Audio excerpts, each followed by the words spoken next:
ચાલો આજે 8051 પ્રોગ્રામિંગની એક મજેદાર ક્વિઝને જરા ખોલીને જોઈએ. આ સવાલો ખાલી સવાલો નથી, એની પાછળ ઘણા બધા કોન્સેપ્ટ્સ છુપાયેલા છે. ચાલો એને સમજીએ. હવે આવી કોઈ ટેકનિકલ ક્વિઝ સામે આવે ને તો પહેલી નજરે થોડો ગભરાટ થાય, પણ સાચું કહું તો એમાં ગભરાવા જેવું કશું જ નથી. એકવાર આને સ્ટેપ બાય સ્ટેપ સમજી લઈએ ને તો આનાથી સારું શીખવાનું સાધન બીજું કોઈ નથી. અને બસ આજે આપણે આ જ કામ કરવાના છીએ. તો આપણે કઈ રીતે આગળ વધીશું? સૌથી પહેલાં 8051 માટે કઈ ભાષા પસંદ કરવી એ જોઈશું. પછી સી પ્રોગ્રામિંગના જે બેઝિક કોન્સેપ્ટ્સ છે એના પર વાત કરીશું. ત્યાર પછી સી ઓપરેટર સાથે કેવી રીતે કામ કરવું અને છેલ્લે 8051 સીમાં એવું શું ખાસ છે એ પણ જાણીશું. સારું, તો ચાલો શરૂ કરીએ આપણા પહેલા વિભાગથી, 851 ભાષાની પસંદગી. જો કોઈ પણ પ્રોજેક્ટ શરૂ કરો તો સૌથી પહેલું અને અગત્યનું કામ છે સાચા ટૂલ્સ પસંદ કરવાનું. અને પ્રોગ્રામિંગમાં આપણું સૌથી મોટું ટૂલ છે પ્રોગ્રામિંગ લેંગ્વેજ. તો પહેલો જ સવાલ એ છે કે 8051ના હાર્ડવેરની સૌથી નજીક કઈ પ્રોગ્રામિંગ ભાષા ગણાય છે? આ એકદમ પાયાનો સવાલ છે જે આપણને હાઈ લેવલ અને લો લેવલ લેંગ્વેજ વચ્ચેનો ફરક સમજાવશે.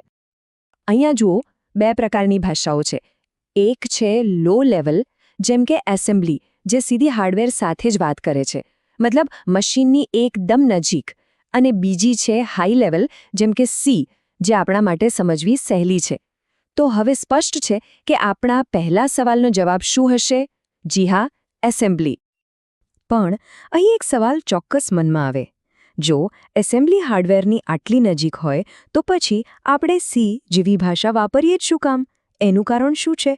ચાલો એ પણ સમજીએ. અને જવાબ એકદમ સીધો છે, સરળતા. સીમાં કોડ લખવો, વાંચવો અને પછીથી એને મેન્ટેન કરવો બધું જ એસેમ્બલી કરતાં ઘણું સહેલું છે. આનાથી ડેવલપમેન્ટનો સમય બચી જાય છે.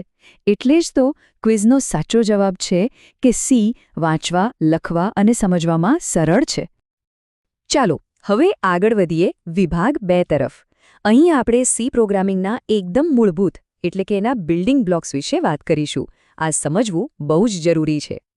પ્રોગ્રામિંગમાં આપણે જે પણ ડેટા વાપરીએ એનો એક પ્રકાર હોય છે જેને આપણે ડેટા ટાઈપ કહીએ છીએ. તો સવાલ એ છે કે 8051Cમાં અનસાઇન્ડ કેરેક્ટર ડેટા ટાઈપની રેન્જ કેટલી હોય છે?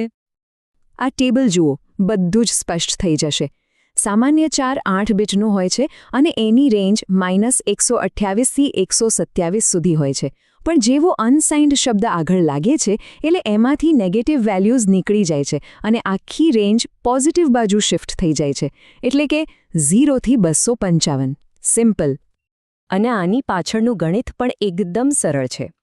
8 બીટ એટલે 2ની 8 ઘાત, જે થાય 256. મતલબ કે 8 બીટ વેરિયેબલમાં કુલ 256 અલગ અલગ વેલ્યુ સ્ટોર કરી શકાય છે.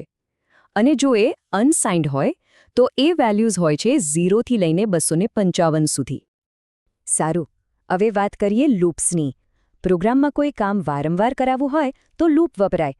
પણ એક એવો ખાસ લૂપ છે જે ગમે તે થાય, ઓછામાં ઓછું એકવાર તો ચાલશે જ, ભલે ને એની કન્ડિશન પહેલેથી જ ખોટી કેમ ન હોય.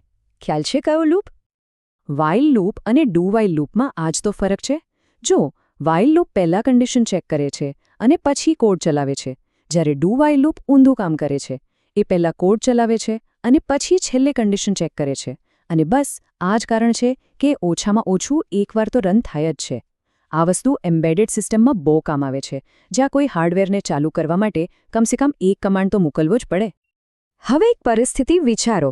આપણી પાસે એક વેરિયેબલ છે અને એની વેલ્યુ પ્રમાણે આપણે અલગ અલગ ઘણા બધા કામ કરવાના છે. જેમ કે જો વેલ્યુ 1 હોય તો આ કરો, 2 હોય તો પેલું કરો, વગેરે. તો આ કામ કરવા માટે સૌથી સારો રસ્તો કયો છે?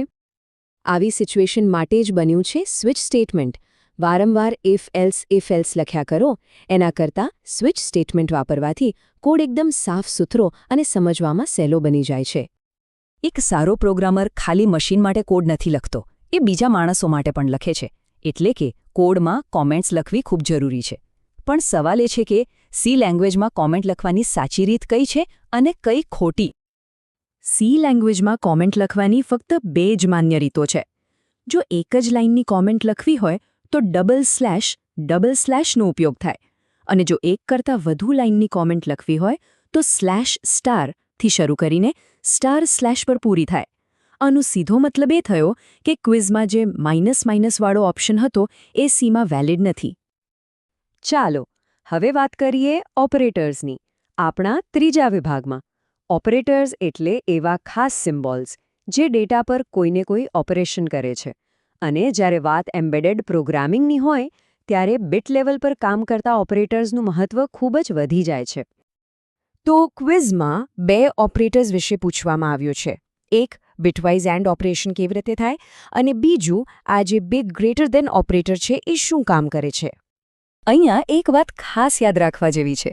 સિંગલ એન્ડ એટલે કે બિટવાઇઝ એન્ડ જે 2 નંબર્સના બિટ્સને એક કરીને સરખાવે છે, જ્યારે ડબલ એન્ડ એટલે કે લોજિકલ એન્ડ જે ખાલી સાચું કે ખોટું એટલે કે ટ્રુ ફોલ્સ પર જ કામ કરે છે.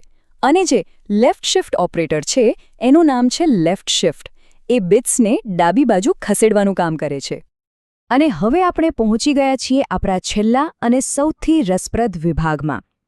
અહીં આપણે 8051Cની એવી ખાસિયતો વિશે જાણીશું જે તમને સામાન્ય સી પ્રોગ્રામિંગમાં જોવા નહીં મળે. તો છેલ્લો સવાલ સૌથી અગત્યનો છે. 8051Cનો ઉપયોગ કરીને આપણે હાર્ડવેરના રજિસ્ટર્સના એક બિટને કેવી રીતે એક્સેસ કરી શકીએ અને આ બધા રજિસ્ટર્સની માહિતી પ્રોગ્રામને મળે છે ક્યાંથી? આનો જવાબ 2 શબ્દોમાં છુપાયેલો છે: SBIT અને હેડર ફાઇલ્સ. સમજો કે 8051ના સ્પેશિયલ ફંક્શન રજિસ્ટર્સ એટલે કે SFR એનું કંટ્રોલ પેનલ છે અને SBIT એ એક એવી કમાન્ડ છે જે આપણને એ કંટ્રોલ પેનલની કોઈ એક સ્વિચને નામ આપવાની સુવિધા આપે છે. અને આ બધી સ્વિચો એટલે કે રજિસ્ટર્સની માહિતી ક્યાં હોય? એ હોય છે reg51.h જેવી હેડર ફાઇલમાં. આપણે બસ એ ફાઇલને આપણા કોડમાં ઇન્ક્લુડ કરવાની હોય છે. તો આજે આપણે જોયું કે 1980ના દાયકાના હાર્ડવેર માટે પણ સી લેંગ્વેજ કેટલી પાવરફુલ છે. પણ દુનિયા ત્યાં અટકી નથી. ટેકનોલોજી સતત ભાગી રહી છે. તો એક વિચારવા જેવો સવાલ એ છે કે આજે જ્યારે IoT અને સ્માર્ટ ડિવાઇસનો જમાનો છે ત્યારે એમ્બેડેડ પ્રોગ્રામિંગ સામે નવા અને આધુનિક પડકારો કયા છે? આ સવાલ પર વિચારવાથી આપણને આ ફિલ્ડના ભવિષ્યની ઝલક મળી શકે છે.